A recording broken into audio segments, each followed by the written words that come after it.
Ready, set, go! Registration is now open for the Middle States Commission on Higher Education 2023 Annual Conference.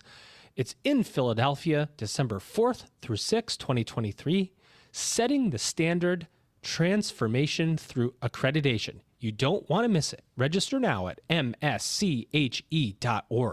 Surprise! We're taking the EdUp Experience podcast to Insights EDU.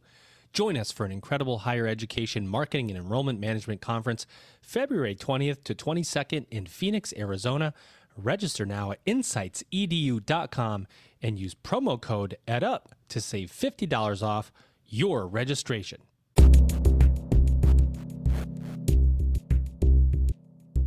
Welcome back, everybody. It's your time to EdUp on the EdUp Experience podcast, where we make education your business. Dr. Joe Salusto here on another episode, still having technology challenges as I experiment with a new recording software.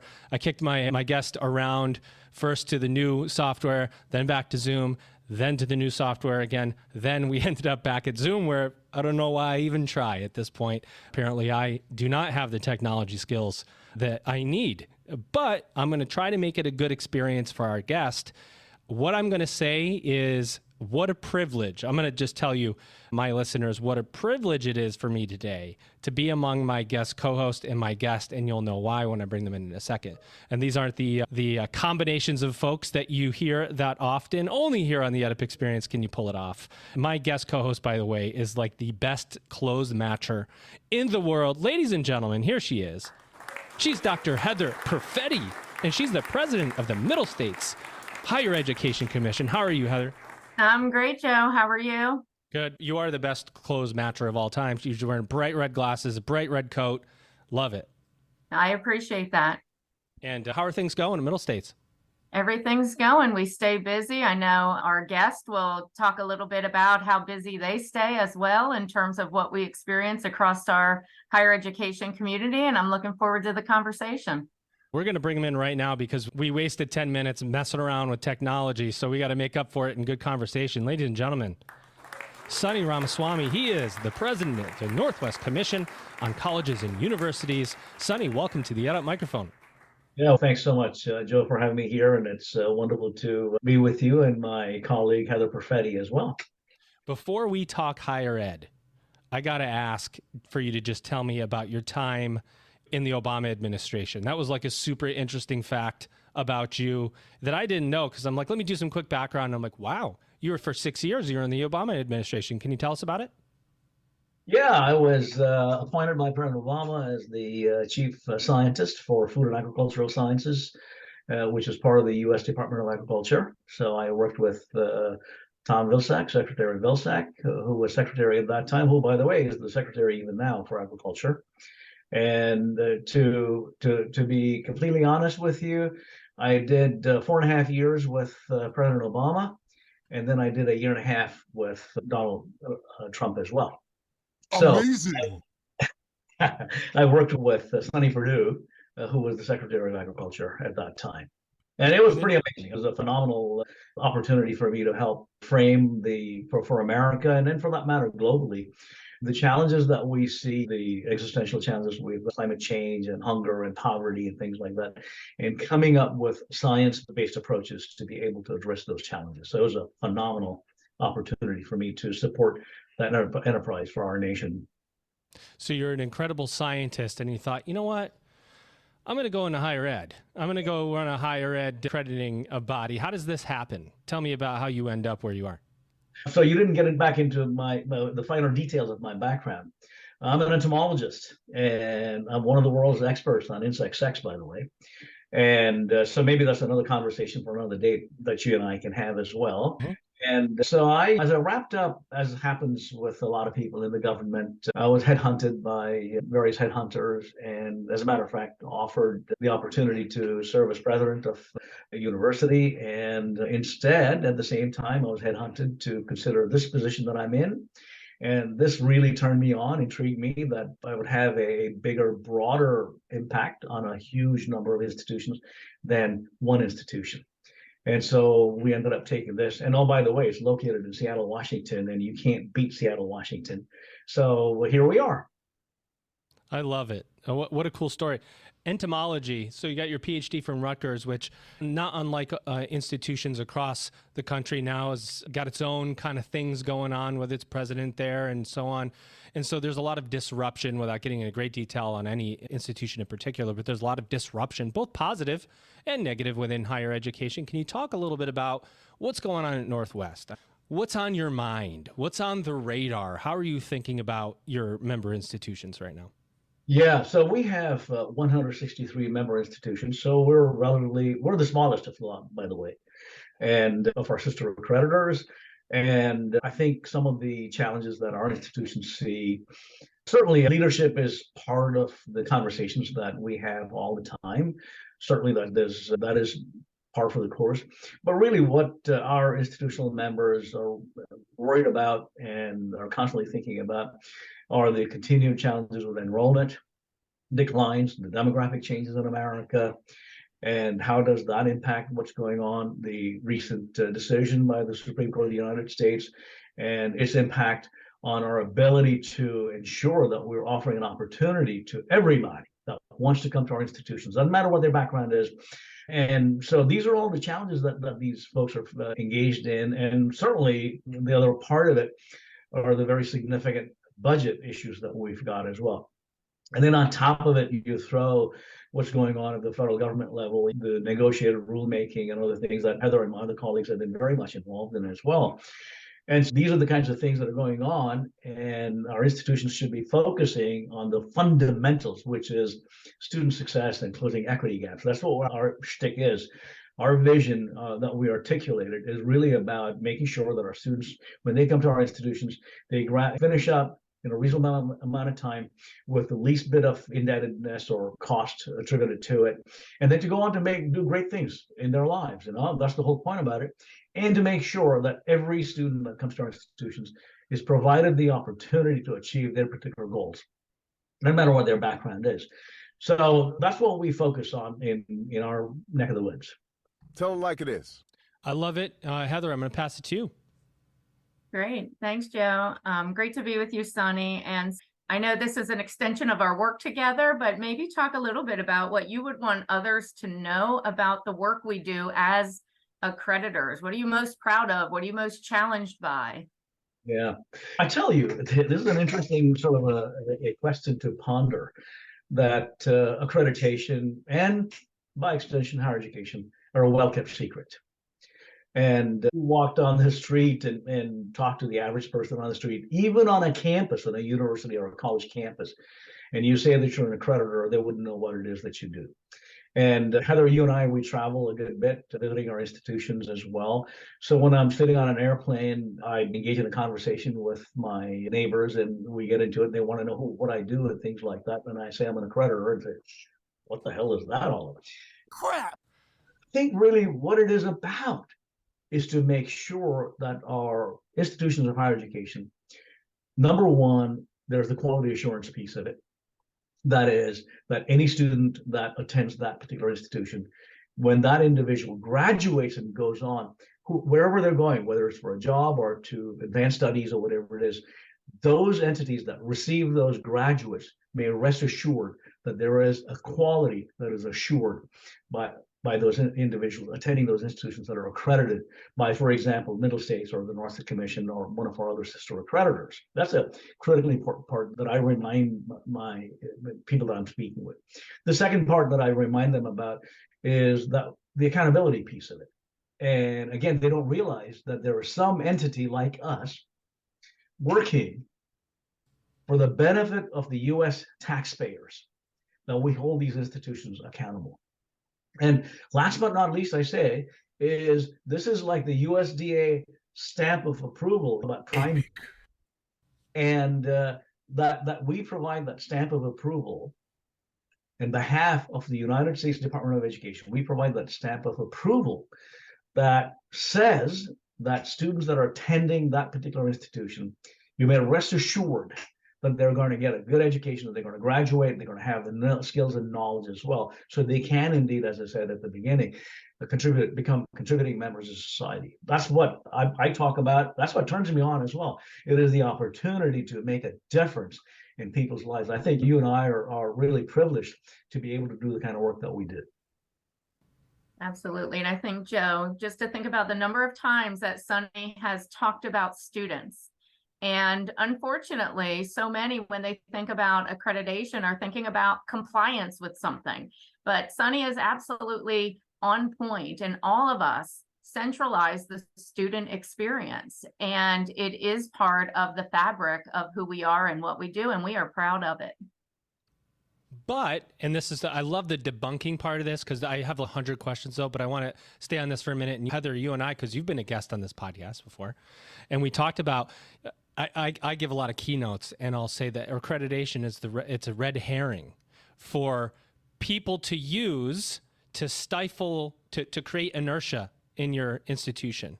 It's a control factor. And I go, the accrediting presidents are not sitting around going, yeah, I remember when I told Johnny to just scream accreditation whenever anybody wanted to change something around him. That's not the way it works. And Heather and Sonny, you don't walk into your jobs doing something like this, do you? Execute Order 66. It doesn't work that way. But we use it internally in higher ed, those that fear change, to go, somebody comes with a good idea and we go, accreditation. It doesn't even, there's nothing, there's no sentence that even follows it. It just goes, oh, accreditation. And then somebody goes, oh, okay. That's not what you want. Sonny? That's correct.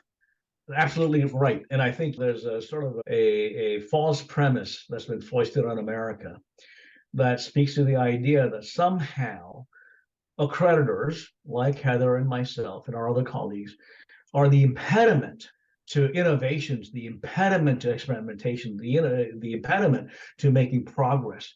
We're not. As a matter of fact, all of us, we collectively work very hard to help our institutions develop the kind of innovations that they want to, and then to deploy it as well. We hold them accountable.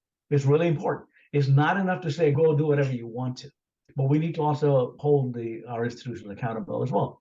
A recent example that I hope we can get into is the idea of, we approved the idea of offering 3-year degrees by Brigham Young University, Idaho, and Ensign College.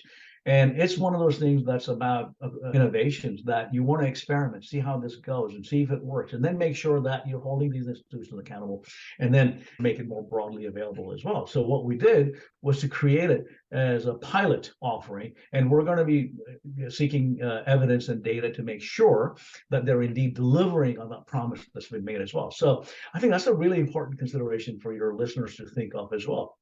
Now, accreditation is not the enemy. The approach that we take is, our role is to not go around with a stick in our hands. We go around with a carrot in our hands, by the way. And the idea is we are supporting our institutions, and we focus really, truly on the idea of continuous process improvement. And we want our institutions to succeed. We want our institutions to do well. We want our institutions to do well by their students, by the taxpayers, by their alumni, by their parents, by the employers of their graduates. That's what we're doing. That's a fact. That's a fact. Heather, I'm going to give it to you to run with, but I have one more question, and then I'll get out of the way and you get the rest of the episode.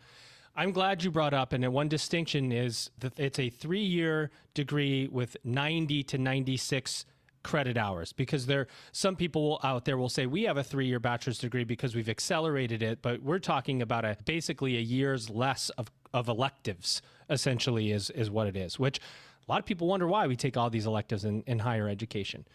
I believe this is a watershed moment to redefine the educational landscape in the United States. And Europe does it. The UK does it, right? But I think, and it was me, I know Bruce Cush very well. In fact, I had a call with him not too long ago. I was like, dude, how'd you do this? Let's talk about it. He goes, talk to Sonny. And so I said, okay, but let's understand like what's around it. And so he was very helpful. All that to say that I started throwing around papers going, how do we do this? Let's get this going. We got to do something, because others are going to do something here in the US now. It's been coming for a long time. I'm imagining there's lines building up now, or phone calls building up with all the accreditors. Do you see it as a watershed moment in higher ed like I see it? I think it's a little too early to say that it's a watershed moment. Okay, in part because these are the first institutions that we've approved. And as I said, it is a pilot. And yes, you're right. There are a lot of institutions have been contacting us, and I'm sure Heather and my other colleagues have been contacted as well. They want to know, hey, what's up with this? And to your point, Joe, when you said that, yeah, there are other institutions that offer in quotes 3-year degrees. The only difference is they crunch it down into 4 years worth of education into 3 years. My own daughter, she went to NYU a few years ago. She graduated in 3 years. She ended up taking like 15 to 20 credit hours each term, each semester, and she took summer classes as well. And she worked 20 hours a week, by the way. Wow. So she finished up in 3 years. And in our region, for example, University of Southern Utah, University of Montana, and others offer these so-called 3-year degree programs. And basically what you do is you have an agreement with the student that they're going to take all these classes. The institution makes available the appropriate courses and things like that in the interterm periods and in the summertime that they can actually access those courses as well. That's how they can do it. In this particular case, I want to correct a minor little thing that you stated. That you wouldn't be the first person to do that, I promise you. Get rid of the approximately 30 credit hours of electives. Now, on paper, yes, it's okay. They're going to lop off these electives, 30 credit hours. But what we asked them to demonstrate to us was that the learnings that you get in those electives, oftentimes those learnings that you get in those free electives, as we call them, end up being these things that help inculcate core competencies and things like that, critical thinking, problem solving, communication skills, and things like that. So what we required BYU, Idaho, and Ensign College to do was to demonstrate to us that they can take the elements of those electives and incorporate it into the electives that they have and the other courses that they have as well. So imagine a student is taking a class in English 301 or whatever. They're learning to also communicate in there. They're learning to think critically. They're reading all these additional materials, developing analyses of those, and then writing about it as well. So in it, you've got the opportunity to be able to set up these learning outcomes and assess them as well. So in the way we did the approval was to make sure that the institution was going to demonstrably show what the learning outcomes are, and to show how they're going to assess it as well. So it's not just a very simple, yeah, this is what's going to happen. Oh, by the way, the students must demonstrate what is expected of the knowledge and skills that are expected of that particular major. And so we want to see all of those things. We want to see by timeline milestones of the achievement of those sorts of outcomes as well, and that they're being measured as the students make progress. So there's a lot of additional information that we're going to be tracking that the institutions must demonstrate to us. And we're going to take all of that information. We also said there are some caveats to this. The caveats are that a 3-year degree may not be apropos to all majors. For example, engineering, right? Yeah, some of them just don't work with less. That does not work. Yeah. Okay, so those students have to have, for example, maybe they have to have capstone courses, maybe they have to have additional hands-on learning, experiential learning opportunities and things like that as well. So we said there are some caveats we need to think of. And all this we're going to be tracking. And oh, by the way, the other aspect of this is ultimately the graduates of these programs need to be able to become gainfully employed. That's something that's being bandied about by the administration right now as well. And they need to be gainfully employed. So how does a student, in quotes, of this 3-year degree, how does that student demonstrate to a future employer that they're indeed, they've got the knowledge and skills and abilities and things like that? They've got to be able to do that too. And the other aspect of it is licensure. There's some programs, for example, if you're going to become a teacher, you need to be able to get licensed. And if the licensing authority says, you know what, you flunked on this, then we got a problem as well. So we're going to be tracking these data and the evidence that we need to make sure that this sort of a 3-year degree program is going to be a tenable idea as well. Should you register for the Middle States Commission on Higher Education annual conference this December 4th through 6th in Philadelphia? 100%. I agree, because the title of the conference is called Setting the Standard, Transformation Through Accreditation. There is no time like the present to explore opportunities in higher education and the future for our students and our business model. Get out and network with your peers this December 4th through 6th at the Middle States Commission on Higher Education annual conference. Attention. Are you ready to elevate your institution's marketing and enrollment strategies? Join the EdUp Experience podcast at the Insights EDU conference, February 20th to 22nd in Phoenix, Arizona. Don't miss out on this opportunity to hear from engaging speakers from industry-leading companies like Google, LinkedIn, Adobe, and higher ed leaders. Learn the latest marketing and enrollment strategies to grow your programs. Register now at insightsedu.com and use promo code EdUp to save $50 off your registration. Attention. I just want to say one quick thing, and that is that I have a lot of those details on how Ensign put it together with their partners. I was intentionally but nicely trying to throw off my colleagues by saying you just lap off a year. So outrageous. Over to you, Heather. Great. So I think you can see how together with our institutions, accreditors are quite innovative, whether it is a 3-year degree, whether it's micro-credentials, whether it's dual enrollment, improved transfer credit.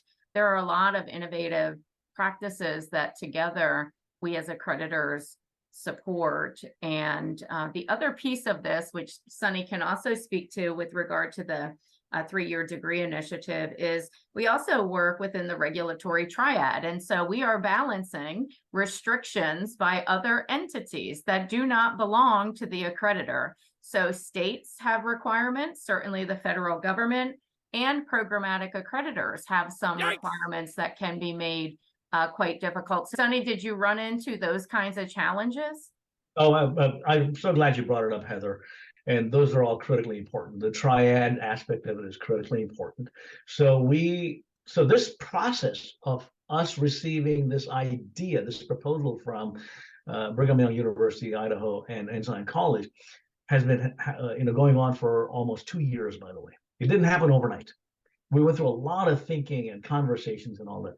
The conversations that Heather and Joe included multiple iterative conversations with the feds, both in the accreditation office as well as in the federal student aid office, back and forth and back and forth. And we wanted to make sure that there was nothing statutorily at the federal level that would come in the way. And as it turns out, there is no statutory requirement for a number of years. It's not butts on seats. Victory! So it's not butts on seats that you're going to be there for 4 years. And then we also reached out to the members of the SHIO, the State Higher Education Executive Officers as well. So we reached out to, within our member states, had, again, iteratively multiple conversations. So there are no state statutory requirements either. And so there's a series of these conversations. And oh, by the way, in the very recent past, we reached out to the programmatic accreditors as well. As a matter of fact, there are some programmatic accreditors that are actually thinking about how they might be able to morph from this 4-year model that we've got into a 3-year model. And if I may, if I can digress for just a moment, the idea of 4-year degrees in America came out very simply. You may know this already because well over 100 years ago, the Carnegie Foundation was asked, hey, can you define workloads for faculty? Because they needed to tie it to faculty pensions. TIAA, the Teachers Insurance of America, whatever it's called, TIAA, which is what it's called now, wanted to know, how can you provide pension to people? What's the workload? How do you define workload? The Carnegie Foundation came up with a Carnegie unit. Give me a break. And voila, for the rest of now 100 plus years, we've all gone back to that model. And once you know it, starting about a decade ago or so, people are starting to rethink this. Bob Zemsky and the others came along, started thinking, is this really the model that works? Because you go overseas to, as you said, Joe, in your earlier comments about the European system, about the British system, in India and other places, you have these 3-year degree programs. And in America, by the way, and me being of a foreign student persuasion myself, I went to a 4-year degree program. I went to a land grant college studying agriculture, patterned after American land grants like Purdue and Kansas State and Texas A&M and other institutions. So my story was a little different story. But most of the students coming from India or from European countries or Great Britain, they have these 3-year degrees. And so back 40 years ago, we used to finagle this. And what would happen is, and I was a professor, at Mississippi State University 40 years ago. And I've seen this where the foreign students, and I was a foreign student myself, so I knew exactly the game they were playing. So they would go and get a certificate for one more year and they'd tack that on saying, see, I got 4 years of education. And so American universities and colleges started accepting these students into their graduate programs. And we had these credentialing entities in New York City and Washington, D.C. and other places that for a charge would credential whether there was equivalency between the 3-year degree and what we have here. Very long story short, you may know this, there's what's referred to as the Bologna Agreement, which speaks to the European context of these 3-year degrees. And institutions like Purdue, for example, they agree up front, they've got a policy in place, the graduate school does, that says 3-year degrees are welcome. So you don't need to go through this finagling like we used to back 40 years ago. Today, it's all done up front, legitimately, and things like that as well. So I think this idea that you asked the question, is this a watershed moment? Maybe we are at a watershed moment, but we have to wait to see how this thing pans out before we can say, yes, we're here. But maybe in hindsight, in about 2 or 3 years, we're going to look back and say, yeah, this is a watershed moment. This is a definitive moment when this thing has happened. And I think we need to be looking at literally, in my conversations with the feds, with the state folks, with the universities that I've been communicating with about graduate programs, graduate deans, for example, and the Council of Graduate Studies, for example, in all of these cases, what comes up is what is important is learning outcomes, the comparability of learning outcomes, comparability of knowledge, comparability of skills at the end of the day. Have they mastered what we say is a student that gets a degree in whatever subject, psychology, physical therapy, whatever, have they mastered the content? Can they do it in 3 years? We already have models with Southern New Hampshire and Western Governors, one of our institutions. They do competency-based education, right? You develop competencies and you're moving right along. You could potentially finish a degree in 2 years. Why not? Nailed it. Well, Heather? Sonny, that's great. What I would just add is, and Sonny is aware of this, but not all accreditors have credit hour requirements embedded into their policies, procedures, or standards. And so it's really important to check with an accreditor to verify what may or may not be possible. Sonny, I know that you always passionately speak about principles of equity and how they guide your organization. So I want to ask you to reflect on that a little bit here today too. Yeah, thank you very much, Heather. And one of the things that I say, and Heather, you may have heard me say this as well, where we are today is a sum total of everything in our past, right? Our genetics, our upbringing, our nurturing, and things like that, or the educational opportunities we received, the mentoring that we received, the hand-holding that we received, and all that too. All of us, going back to what my former boss, President Obama, said, right? Every one of us walks on the shoulders of others that came before us, that give us that opportunity. They hold our hand and point us in the right direction. That happened to me. And I grew up in a single parent family in India, and my mom raised us 4 boys. My dad died when I was approximately 9 years old, almost 10 years old. He saved a man in a fire accident. He passed away. And then my mom, with her 8th grade education, my dad, by the way, was a high school graduate, and a passport for him to get out of that, in quotes, morass was the military. So he joined the military, and then he died saving a man in a fire. And my mom, with her 8th grade education, she raised us. She worked multiple jobs to raise us, and her admonition to us was education. And she worked her tail off to send us to Jesuit schools because she knew Jesuit schools offered fantastic education. And so that was our upbringing. And then I had this mentoring, these amazing opportunities to meet some of the greatest thinkers like Norman Borlaug. You may have heard of that guy. He is said to have fed 1 billion people, including yours truly. Okay, this is a time when India couldn't feed itself. So I was in that poverty group. I was in that group of people that were dispossessed, disempowered, disenfranchised.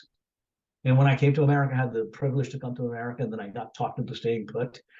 I saw what was happening, these disparities that we've got in America. And we've made some progress. We have been making some progress. And then suddenly in the last 2 or 3 years, we've thrown all that out. And we're reverting back to something from the 1920s and 1930s and 1940s. Isn't that what America is all about? This promise that is made to every one of us that we'll give you an opportunity, you come in and demonstrate what you can do, but incumbent on us, every one of us, to hold that hand of that individual and walk them across. That's what happened to us. And to me, that's what it's all about. To me, equity and closing equity gaps and things like that, that's all it is. It's not that I'm going to give some special ideal for some special group of people. That's what it's all about. It's been hijacked by some people. These things related to diversity and equity and things like that, hijacked, and then weaponized. And Heather, you know this, I'm constantly thinking about these things. And we started rethinking, how might we get away from this weaponized conversation in America? And there are certain words that apparently it just raises the ire of some people. We've started incorporating into our own narrative, my own personal narrative. I got rid of the word minority from my personal dictionary, by the way. I never use the word minority. I use terms like underserved and disadvantaged, because you could be a white kid from a poor community. You need that help as much as a black kid from inner city, or a Hispanic kid, or a Native American kid. You need that help as well. So it is really all covers. How do you provide them the access?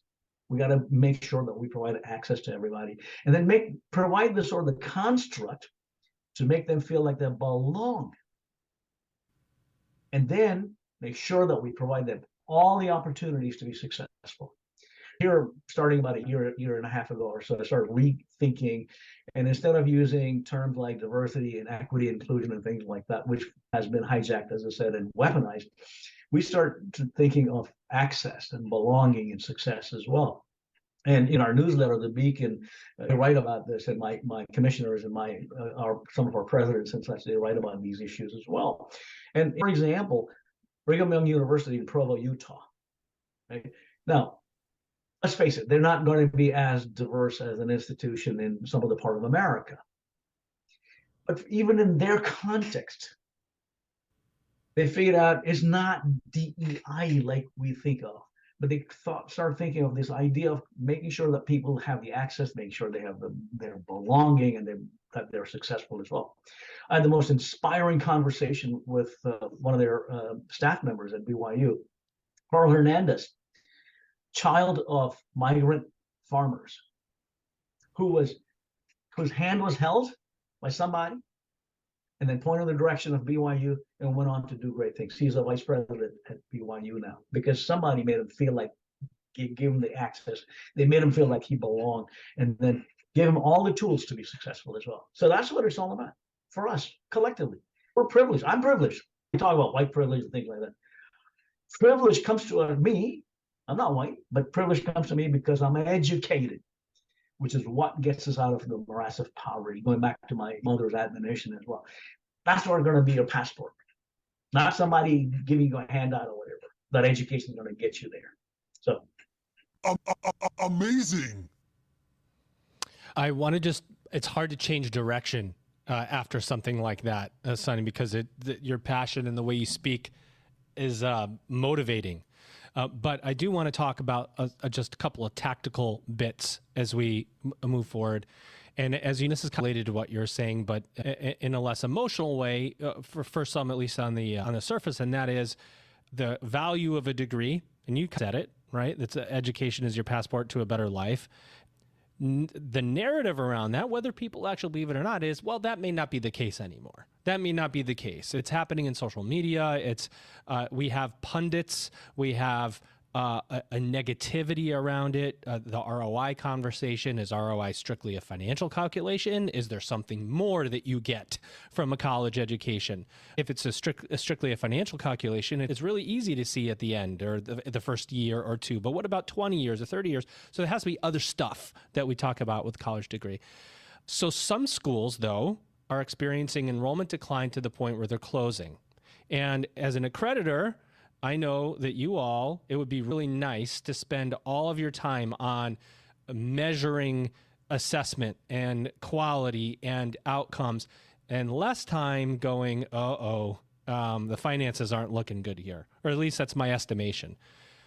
How are you dealing with this wave of the business model struggles, the value of a degree conversation, closing schools. Because I always say there's no president of accrediting body that wants a school to close. So they're going to try to let you do what you need to survive, innovate, try something, think outside the box. Can you give me your 2 cents on that? Yeah, I'll start, and then Heather can chime in as well. And I think my worldview, and I'm pretty certain it's Heather's as it is our other colleagues in the world of institutional accreditation that we're in, is that these are all different types of credentials. A degree, a 4-year degree or a 3-year degree or whatever you want to call it, is one type of a credential. There are many different types of credentials. And post-secondary education affords the opportunity to get those sorts of credentials. Yeah.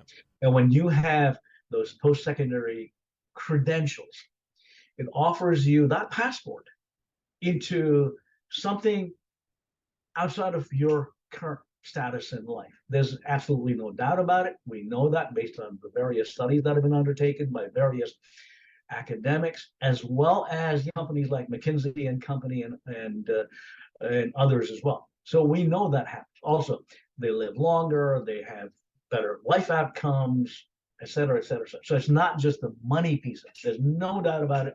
There's a difference between somebody that has some or a lot of post-secondary credentials that earns a lot more over their lifetimes compared with somebody that did not get those post-secondary outcomes. So that's one piece of it that we need to really be considerate of as well.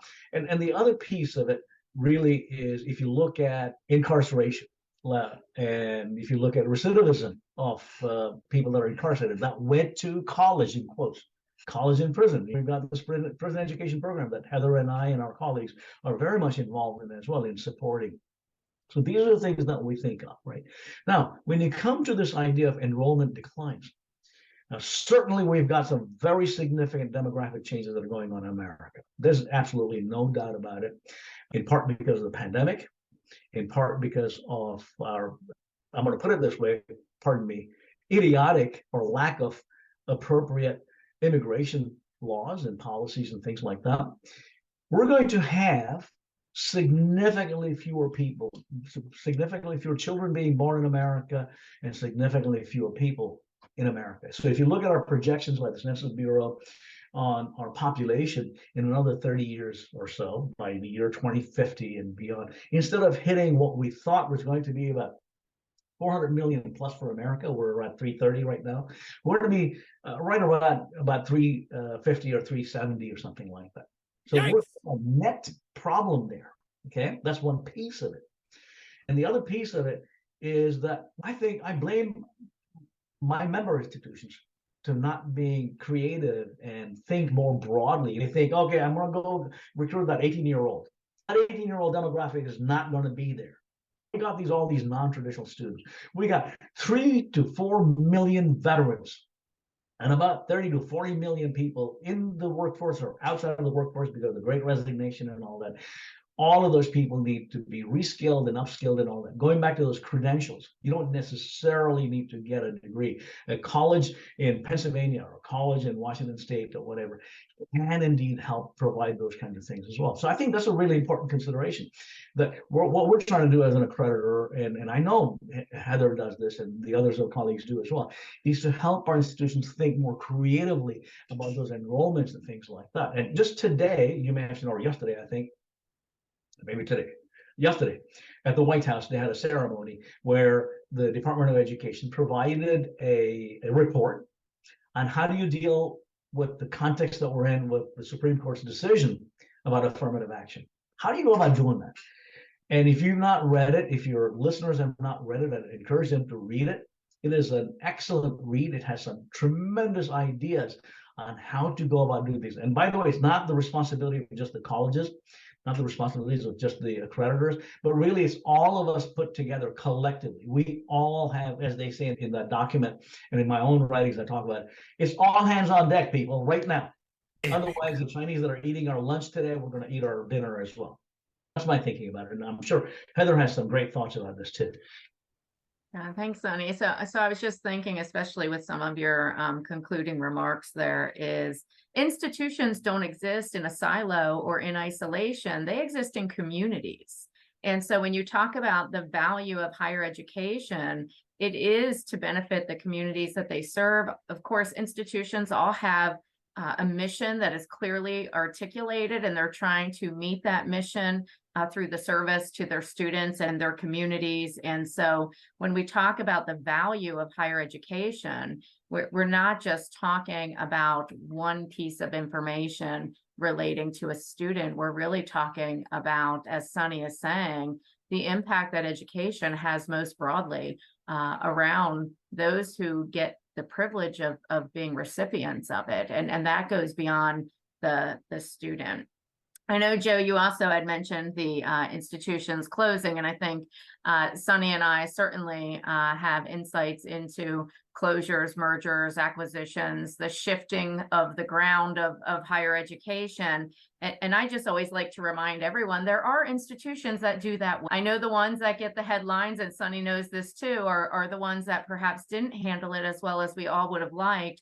But we actually do get to see the best of both worlds. We get to see that institutions are making tough but meaningful decisions, and that they are intentionally strategizing around what is best for them and their futures, with the students at the forefront of those decisions. Again, not in all cases, we recognize that, and it troubles us as much as it troubles others when that happens and we have to step in and manage a closure that is imminent and unplanned. But we also have institutions doing this really thoughtfully and painfully with their constituents and their communities.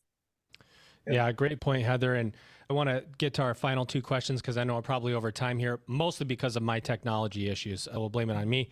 But I want to say, just going back to the point that you made, Heather, about accreditation, and you all leaders of the accreditation, formerly regional, innovation is welcome. You can basically do whatever you want within the confines of reasonableness, but you have to back it up and you have to document it. You have to ensure that it's in the best interest of students, and you all will entertain those ideas. They may not come out looking like they were when they initially went in, but that's where compromise comes into play, and that's where assessing results comes into play.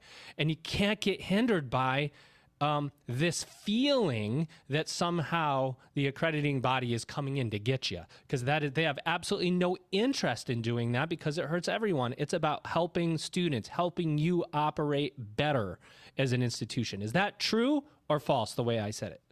Absolutely true, spot on. And I think Heather knows this as well. I'm interviewed a lot and I give a lot of speeches and things like that, and I often say that this is not your daddy's or even your daddy's accreditation. Forget about your granddaddy's accreditation. It's not your daddy's accreditation.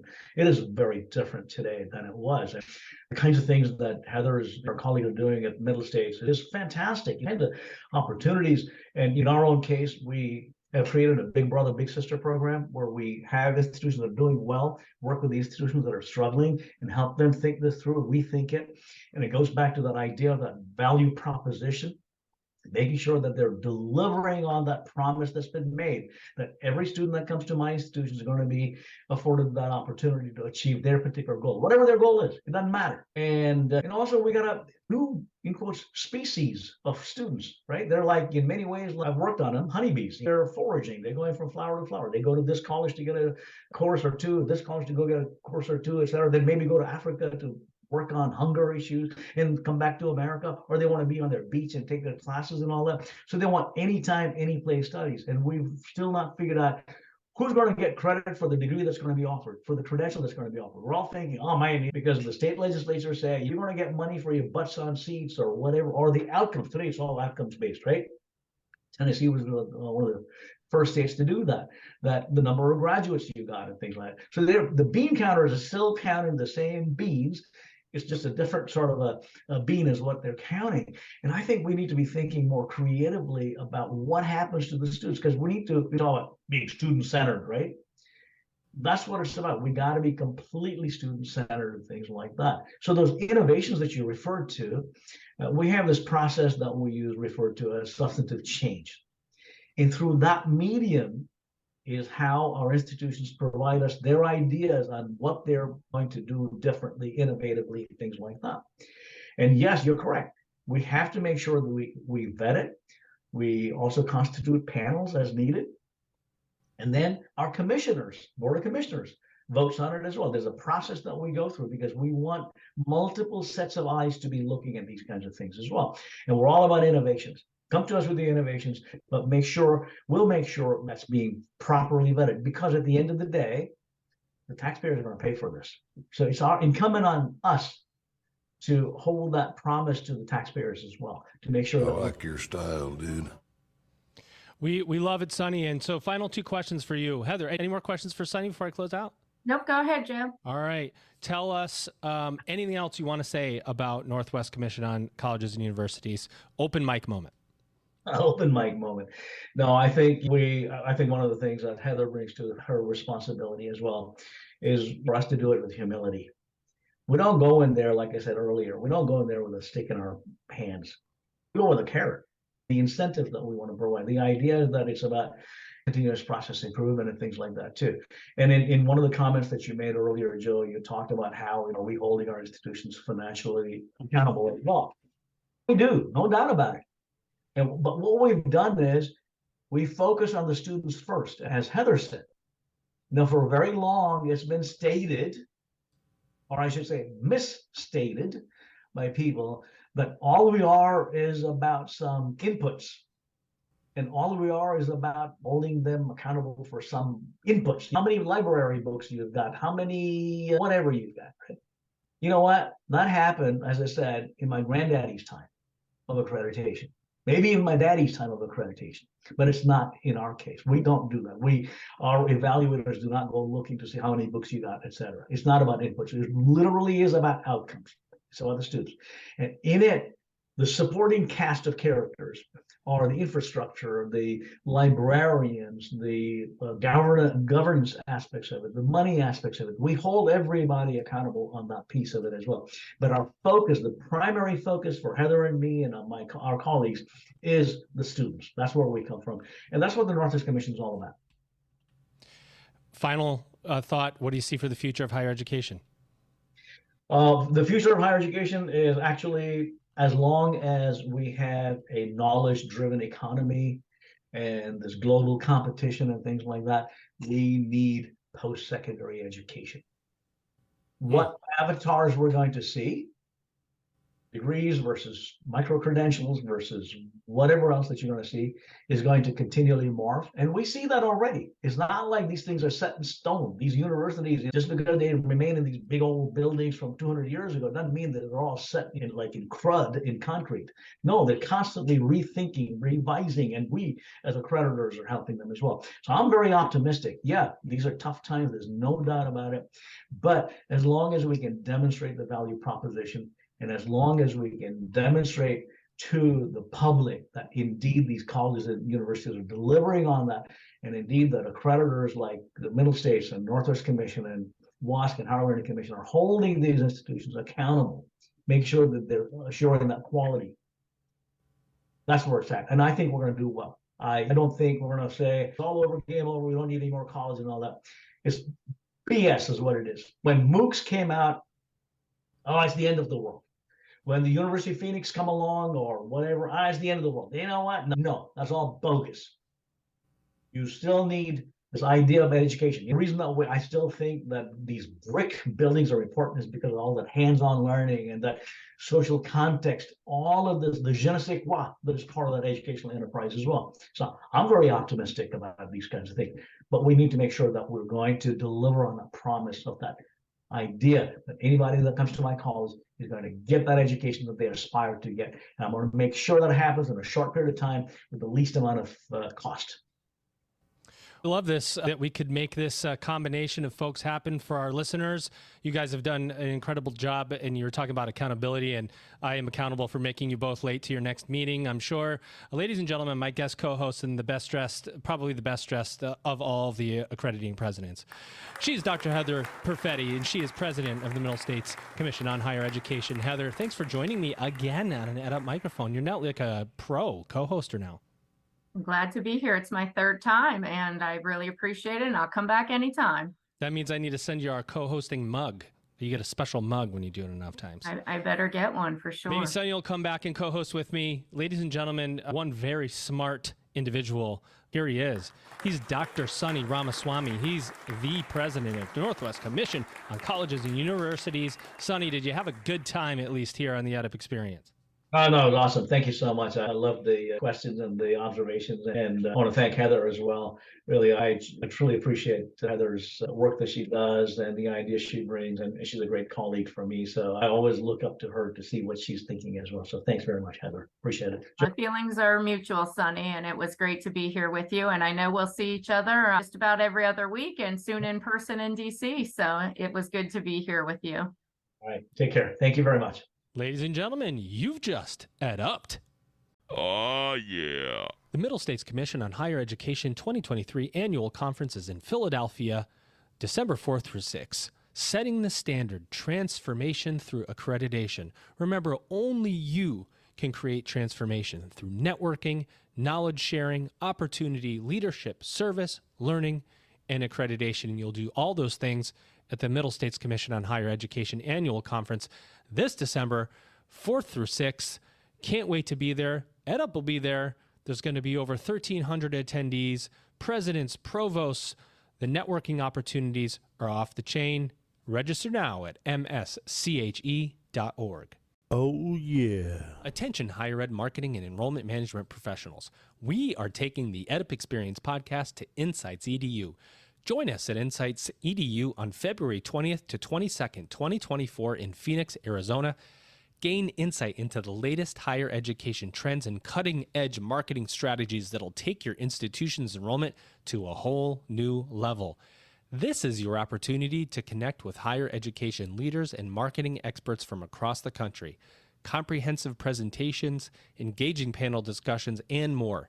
Insights EDU will equip you to position your institution for growth. Register now at insightsedu.com and use the code EdUp to save $50 off your registration.